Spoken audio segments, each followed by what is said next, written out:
May 21, 2025, and coming to you live from Israel, where Operation Gideon's Chariot is underway in Gaza since a few days. And right now, the situation, which is fluid and on the ground and in the air, has seen the IDF hit hundreds of targets since the operation began. It was more than 600 targets just over the weekend, and from the air alone, and more than another 100 targets just yesterday on the ground, including taking out a senior commander.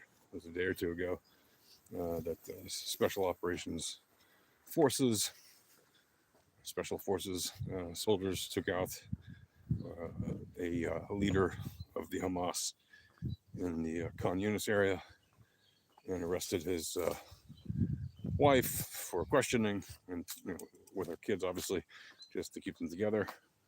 Where she'll be questioned, and obviously, if she knows stuff, then obviously they'll want to interrogate her further and get information out of her.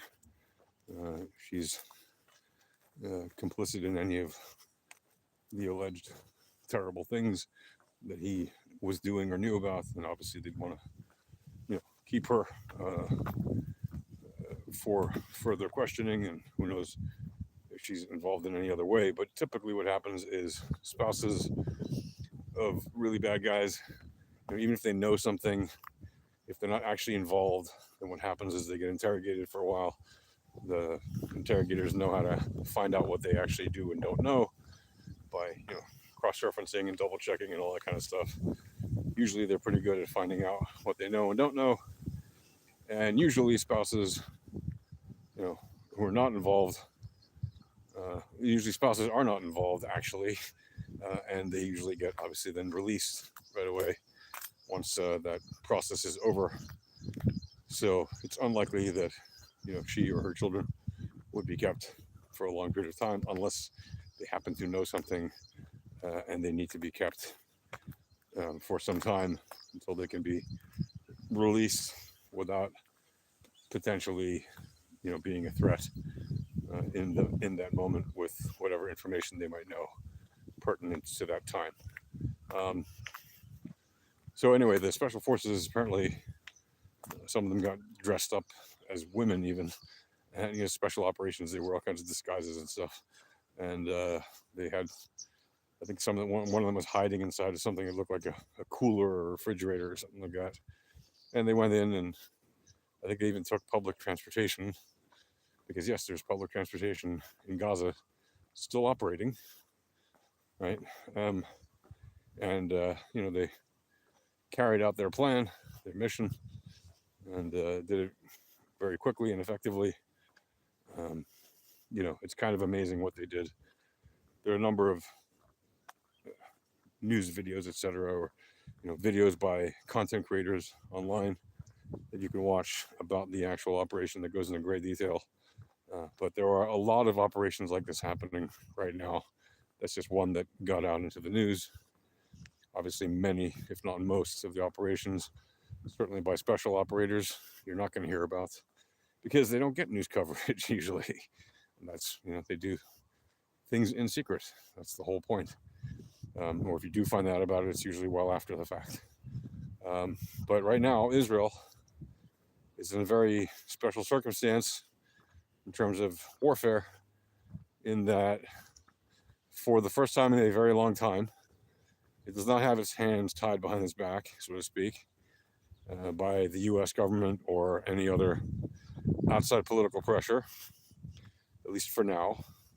That said, there was a great deal of pressure applied to Israel, reportedly by the United States, to allow in humanitarian aid, despite the fact that Hamas has anywhere from 3 to 6 months worth of food and medicine in its stockpiles that it simply refuses to distribute to the people, which is a war crime. And in fact, they resell it on the market, which is another war crime. And oh, by the way, how did they acquire that food and aid and medicine in the first place? They stole it from the UN and the UN UNRWA, right? The United Nations Relief Works Agency that exists basically to help Hamas and the Palestinian terrorist organizations that rule over the Palestinian people. So they literally commit a war crime to acquire the food, the aid and medicine, the food aid and medicine. They commit a war crime by stockpiling it and not distributing it freely as it's supposed to be. They commit another war crime by selling it on the market. And they commit yet another war crime by charging exorbitant prices. It's supposed to be free. Not only do they sell it, which is illegal, but then they levy up the prices massively, like 10x, 20x what it would normally cost on the open market, which is another war crime. So we're talking at least 4 war crimes just in that sense, that they're committing en masse against the entire population of Gaza, and in order to have stockpiles for themselves and not for the 2 million people that they live there. Why do they do that? They do that because the Hamas and their ilk, they obviously don't care about the Palestinian people, or they would have stopped this fighting long ago. How do we know that? Well, look at the voices of the Palestinian people in Gaza, many of whom are speaking out more and more and being brutalized for it by the Hamas, but at this point they don't care. They're speaking out anyway because they're sick and tired of having Hamas run roughshod over them. Now, you could say, well, those Palestinians were certainly supportive of Hamas before. Maybe some were. Some of them definitely were not. There are many people in Gaza who don't like Hamas and never did. Keep in mind, Hamas did not win 100% of the vote when they got elected 20 years ago or 19 years ago, right? They did not win more than 50% of the vote. They just won the most votes, right? They won about, even if you say they won half, okay? That's half the population. The other half didn't vote for them. Now, in the intervening 19 years, as the population has more than doubled in Gaza in those 19 years, 20 years now, you can say, well, now more people like them than before. Sure, because for 20 years they've been ruled over by this violent group, right? And so they've been forced to say they like them, or in many cases they've been brainwashed to like them, because Hamas is the government there, right? Provides them with their food and sustenance, right? So anyway, right now Israel is doing what it can to end this war by basically fighting it, to the max, trying to rescue the hostages and trying to obliterate what's left of Hamas. You have to remember that Hamas is largely decapitated at the top tier. They've lost all their leaders multiple times over in the last year and a half in Gaza. And you got basically like D-list commanders running the show now. People who never had a shot of being the top leaders are now suddenly the top leaders.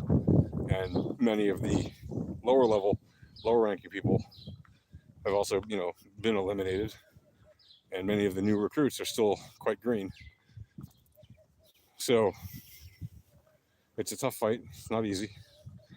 And I hope that Israel will finish this sooner rather than later so we can have less casualties and not more. And that we can return to a world that's a little bit more peaceful after this is all said and done. Anyway, that's it for now. I'll talk to you guys later. Peace.